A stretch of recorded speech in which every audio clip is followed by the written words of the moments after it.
Kate, let's just pick up because people will be listening and thinking, right, my supplier's gone bust or could go bust. It's one of the names that's out there.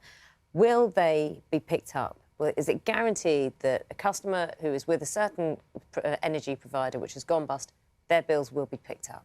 We can only go off the advice that is out there, and we are told that if your supplier does go bust, you must wait for information from Ofgem for you to be reallocated to another supplier.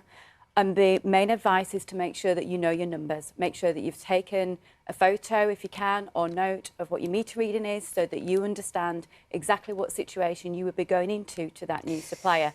But I completely understand that that information that we've just heard, coupled with the headlines, is a very worrying time for consumers because fuel's a necessity. And I think it's about trying to encourage people to try and understand why this has happened and to stay on top of the latest information and updates. A lot of websites aren't updating with the information. A lot of these organisations are reliant on social media, which many customers just don't have access to. So it's trying to make sure you go out of your way at the moment to stay on top of this situation, this crisis. But ultimately, you just have to sit and wait for Ofgem to get in touch. And wait, because if you move and you have a credit with your existing supplier, you might make it difficult to reclaim that credit in later months. So, because the idea is that if you are picked up by another energy provider, which you have no choice about. Absolutely, yeah. So you're picked up, if you are in credit, you've paid more on your bills, you will get that money That's what's meant or to it would be happen. credited to you by the next supplier. That's what. Well, it would be the previous supplier that they would look to, or the government's intervention.